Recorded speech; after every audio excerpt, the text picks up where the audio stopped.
Ini masih eksplorasi yang telah kita pelajari minggu lalu ya. Jadi resiko itu sering dikonotasi dengan negatif ya, istilahnya negatif. Jadi merupakan sesuatu yang tidak disukai dan sesuatu yang ingin dihindari ya. Jadi definisi resiko itu adalah kejadian yang merugikan.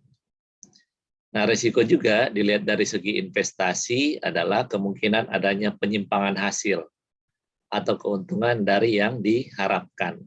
Jadi kalau resiko selalu berpikir hasil tidak sesuai yang diharapkan, jadi penyimpangan hasil, sehingga tentunya bisa mendatangkan kerugian ya.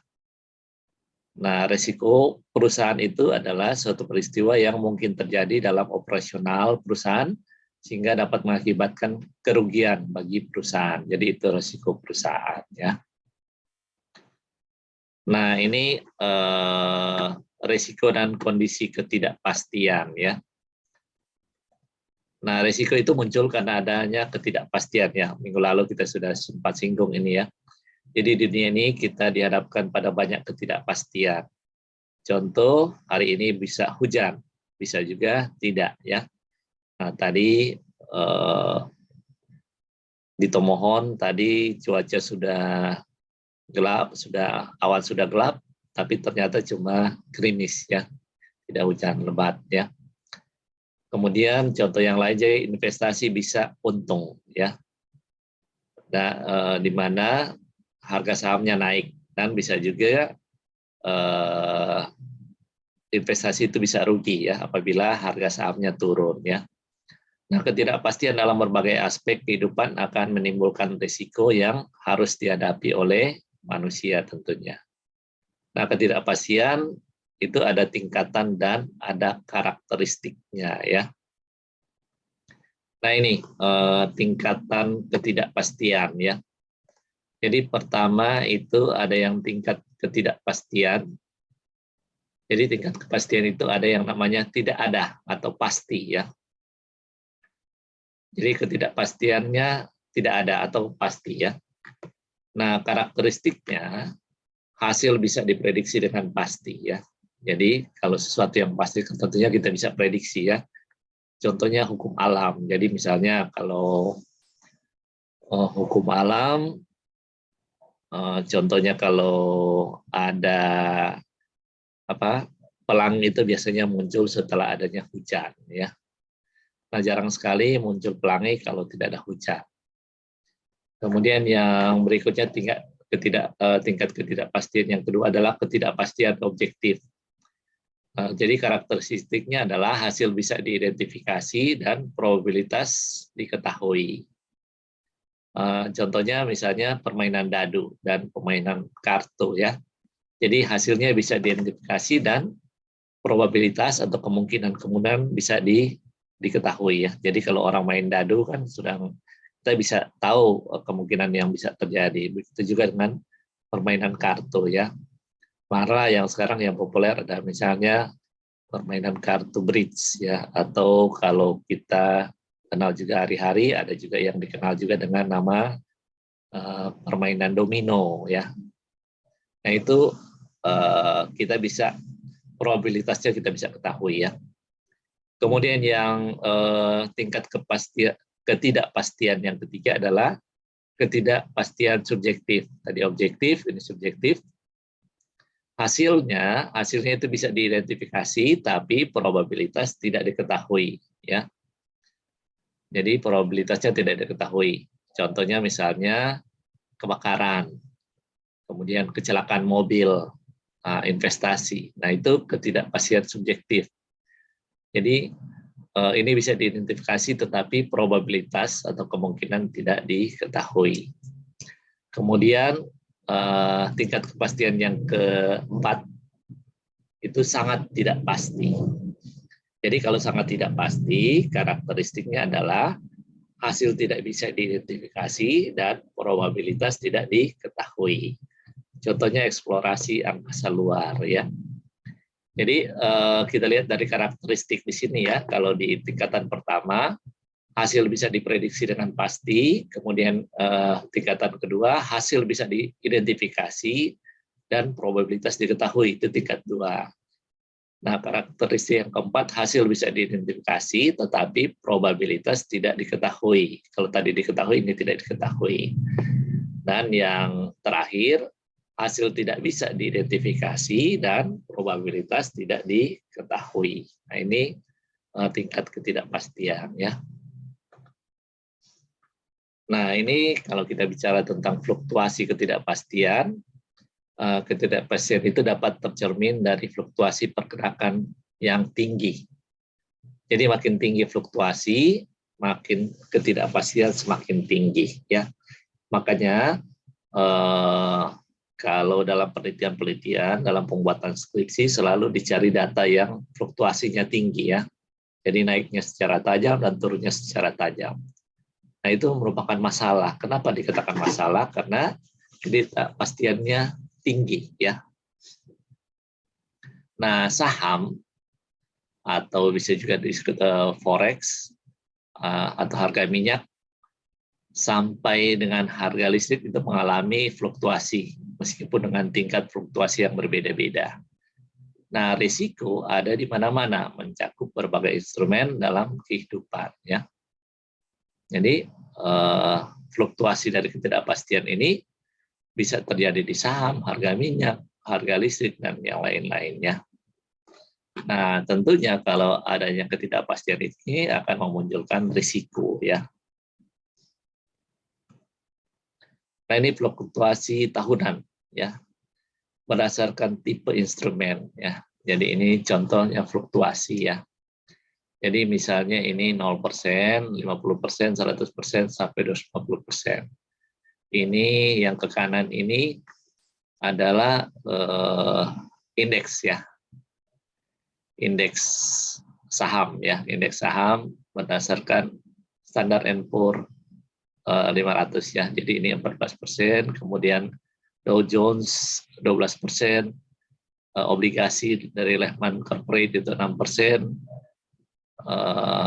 forex ya, forex itu 9%, minyak dunia itu 36%, peningkatan gas itu 121%, electricity itu 228%. Jadi ini contoh fluktuasi ya dari berbagai instrumen. Nah, ini faktor-faktor yang menyebabkan peningkatan fluktuasi ya. Pertama, globalisasi dunia. Jadi akibat globalisasi dunia, maka kejadian di satu negara akan cepat mempengaruhi negara lain ya. Jadi kita secara global kita bisa lihat kalau globalisasi dunia, jadi akibat kejadian di satu negara bisa mempengaruhi negara lain. Contohnya sekarang lagi konflik antara Rusia dan Ukraina. Tentunya akan mempengaruhi juga negara-negara yang ada di sekitarnya. Nah, bisa juga mempengaruhi negara kita, negara Indonesia, apabila kita punya hubungan dagang dengan baik Rusia maupun Ukraina. Misalnya kita sering mengekspor barang ke Ukraina, atau kita sedang mengimpor barang dari Rusia. Jadi tentunya akan terganggu ya, dan tentu akan mempengaruhi. Nah, salah satu pengaruhnya adalah tentunya nilai tukar ya, nilai tukar rupiah terhadap nilai tukar mata uang di Ukraina maupun di Rusia ya. Itu kalau globalisasi dunia. Kemudian yang berikutnya liberalisasi dunia. Jadi dengan membuka pasar domestik terhadap investor asing mengakibatkan aliran modal lebih mudah untuk masuk dan keluar sehingga mengakibatkan fluktuasi dunia. Ya, ini adanya liberalisasi dunia. Jadi pasar domestik itu akan terpengaruh dengan investor asing ya. Contohnya karena adanya liberalisasi ini, indeks harga saham gabungan kita ya di Indonesia sering terpengaruh oleh investor asing ya. Jadi kalau investor asing banyak menarik dananya dari pasar modal, otomatis akan berpengaruh terhadap indeks harga saham gabungan, jadi dia akan turun. Tapi kalau semakin banyak investor asing itu semakin besar mereka menambah modal, di pasar modal kita, tentunya indeks harga saham akan naik ya. Kemudian yang berikutnya kecepatan proses informasi.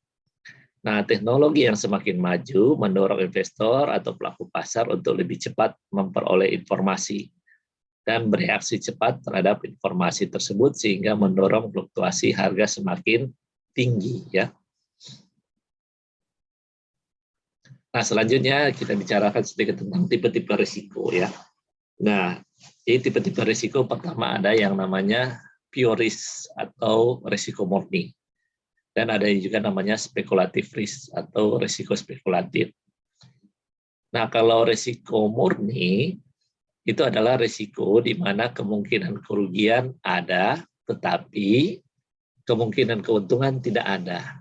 Jadi, kalau risiko murni itu kemungkinan kerugian itu ada, tetapi kemungkinan keuntungan tidak ada. Ya, contohnya risiko kecelakaan, risiko akibat banjir atau kebakaran. Ya, jadi kemungkinan terjadinya kerugian itu ada, tetapi keuntungan itu tidak ada. Ya, kalau kecelakaan, banjir atau kebakaran. Ya, kemudian ada risiko spekulatif.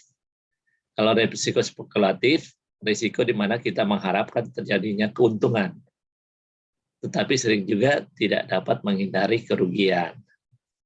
Nah, potensi dari kerugian, jadi potensi keuntungan dan kerugian terdapat dalam risiko ini. Contohnya, dalam usaha bisnis kita mengharapkan keuntungan, tetapi kadangkala kita mengalami kerugian.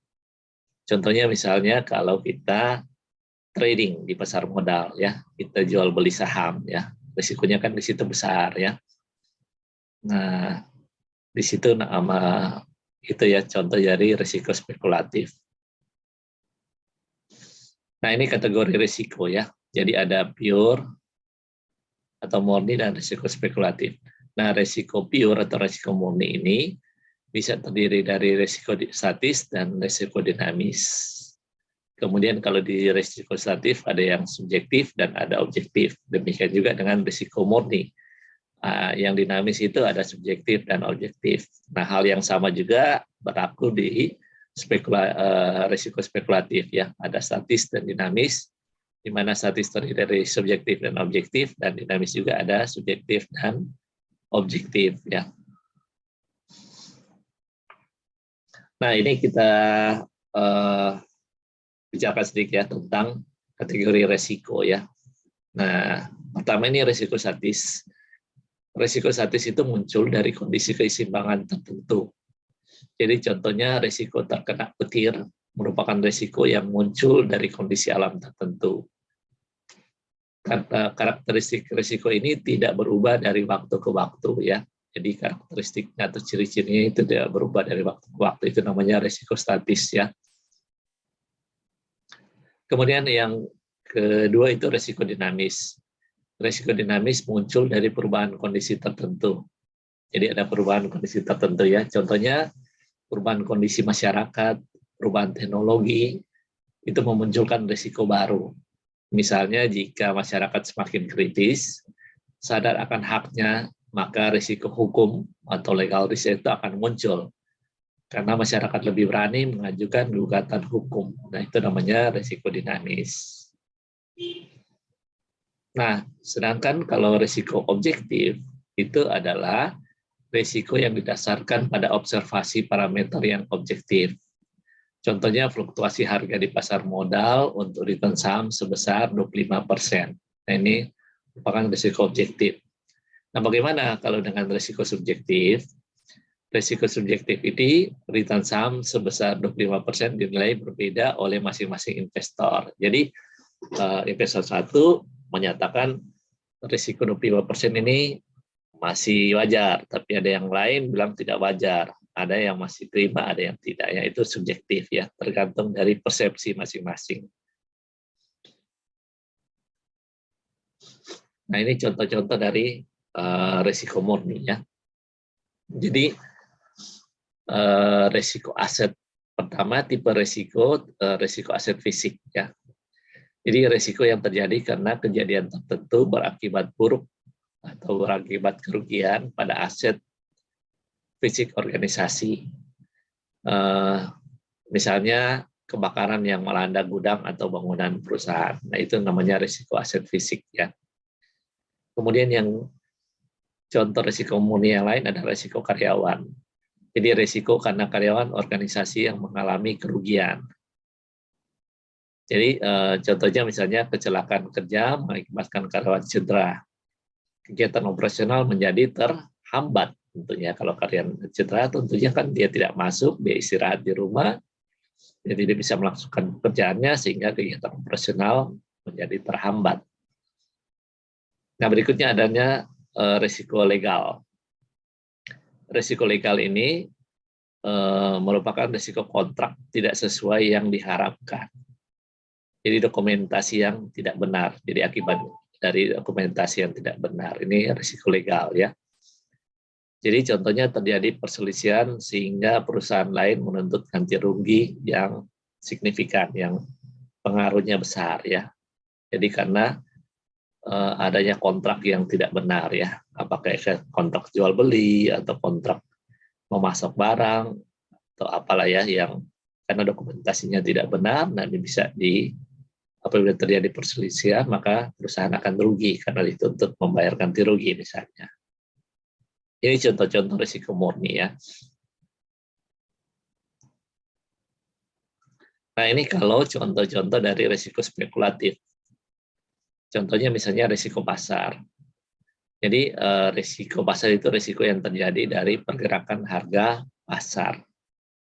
Jadi contohnya harga pasar saham dalam portofolio perusahaan mengalami penurunan yang mengakibatkan kerugian yang dialami oleh perusahaan. Nah, yang kedua risiko kredit. Jadi risiko karena counterparty atau pihak ketiga gagal memenuhi kewajibannya kepada perusahaan. Nah, itu namanya risiko kredit ya. Nah, berikutnya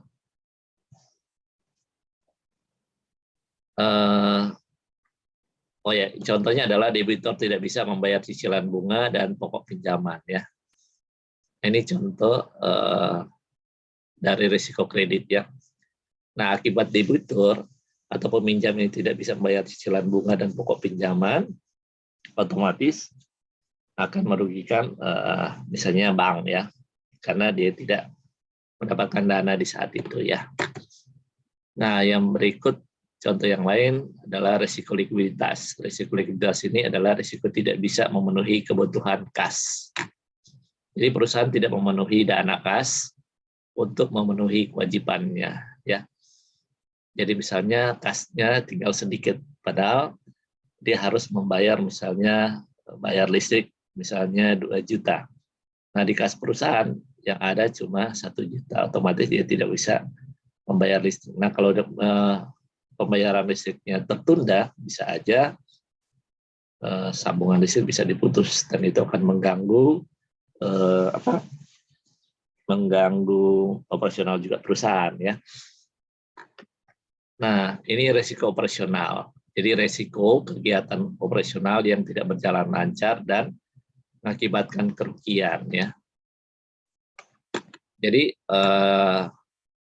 contohnya misalnya mesin produksi macet sehingga produksi terhambat ya. Nah, kalau produksi terhambat tentunya kegiatan operasional juga akan terhambat ya. Nah, ini sekarang kalau kita bicara manajemen risiko ya.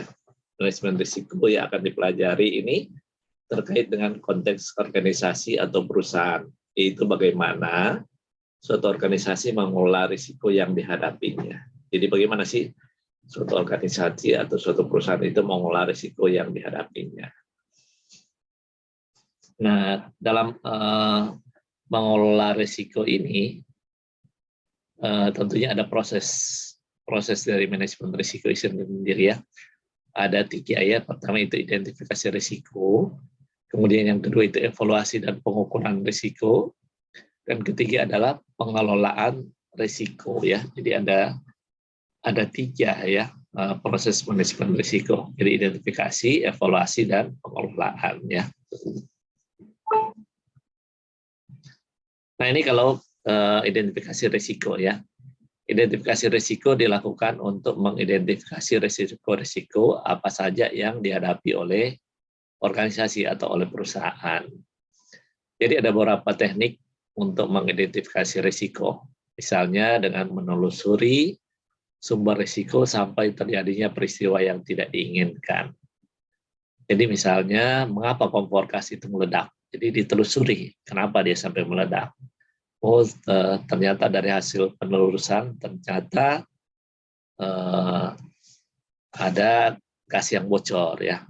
Nah, gas yang bocor kebetulan di situ ada api dan dia menjadi sumber panas dan bisa meledak ya. Ini cuma contoh ya. Nah, kalau yang kedua itu evaluasi dan pengukuran risiko. Jadi setelah melakukan identifikasi, maka langkah selanjutnya adalah mengukur dan mengevaluasi risiko. Nah, tujuan evaluasi risiko itu adalah untuk memahami karakteristik risiko dengan lebih baik. Jika kita memperoleh pemahaman yang lebih baik, maka risiko akan lebih mudah dikendalikan. Nah, evaluasi yang lebih sistematis dilakukan untuk mengukur risiko tersebut. Contohnya, jika menggunakan probabilitas, maka risiko perusahaan terkena jatuhan batu meteor sangat kecil. Misalnya probabilitasnya 0,00001 dibandingkan dengan risiko kebakaran yang probabilitasnya 0,6 ya.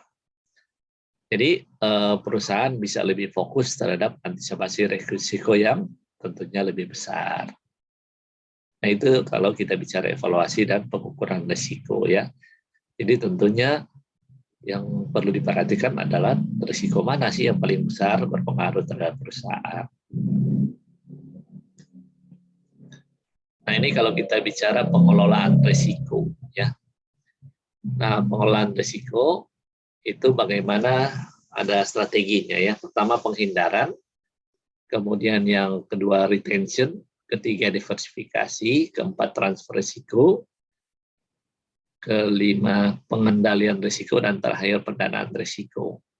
Nah, kalau penghindaran risiko, jadi kalau strategi penghindaran ini adalah cara yang paling mudah tetapi tidak optimal. Jadi kalau penghindaran risiko berarti kita tidak mengambil risiko tersebut ya. Jadi misalnya kalau kita kita takut mengambil risiko, berarti kita menghindar dari risiko tersebut ya. Nah, misalnya contohnya misalnya kalau kalian mau studi jadi mahasiswa kan ada risiko ya. Misalnya risiko tidak bisa menyelesaikan studi tepat waktu ya.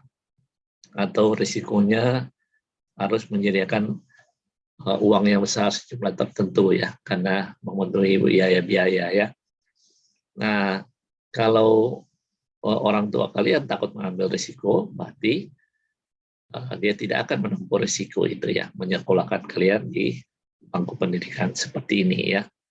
Itu namanya penghindaran ya. Ini cuma contoh penghindaran risiko. Jadi menghindar dari risiko. Pikir daripada uang yang di biaya sekolah ini daripada anaknya tidak kuliah betul, lebih baik tidak dikuliahkan ya. Tapi itu berarti menghindari ya. Nah, kemudian ada yang namanya retention atau ditahan ya. Jadi dalam beberapa situasi lebih baik menghadapi risiko tersebut ya. Jadi misalnya mobil hanya dipakai untuk keperluan dalam kompleks perumahan. Untuk diasuransikan dinilai merepotkan dan mahal, maka pengemudi akan berhati-hati agar tidak terjadi kerusakan ya. Jadi kalau kita juga membawa mobil atau kendaraan atau motor kan itu ada risiko. Nah, kalau tidak mau motor kita itu lecet atau kena tabrakan, ya kita jangan di rumah terus itu kendaraan ya. Tetapi kalau kita sudah di jalan ya itu kan pasti ada risiko ya. Nah, di sini dikatakan kalau retention ya kalau takut terjadi kecelakaan, jadi kita cuma pakai mobil di sekitar perumahan atau cuma dekat-dekat saja ya. Nah, kemudian strategi yang ketiga adalah diversifikasi. Jadi untuk mengantisipasi kerugian, maka memilih untuk menyebar exposure pada berbagai bentuk aset. Jadi maksudnya menyebar risiko ke berbagai aset ya. Nah, ini yang banyak digunakan di manajemen investasi ya. Jadi portofolio itu disebar ke beberapa sektor supaya terdiversifikasi risikonya ya. Kemudian strategi yang lain adalah transfer risiko. Jadi risiko yang dihadapi dialihkan kepada pihak lain. Jadi misalnya dengan mengikuti asuransi ya. Jadi itu namanya transfer risiko ya. Jadi kalau kita tidak takut terjadi risiko kecelakaan yang mendatangkan kerugian, ya itu ya kita asuransikan kendaraan kita.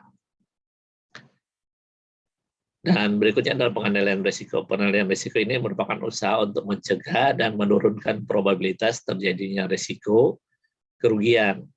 Misalnya memasang alarm asap di bangunan kita ya. Jadi itu cara pengendalian risiko ya. Jadi mencegah atau menurunkan probabilitas atau kemungkinan terjadinya risiko kerugian ya. Dan yang terakhir pendanaan risiko. Pendanaan risiko ini adalah usaha mendanai risiko yang mungkin terjadi dalam rangka penanggulangan risiko tersebut ya. Jadi kita menyiapkan dana untuk menanggulangi apabila terjadinya risiko ya.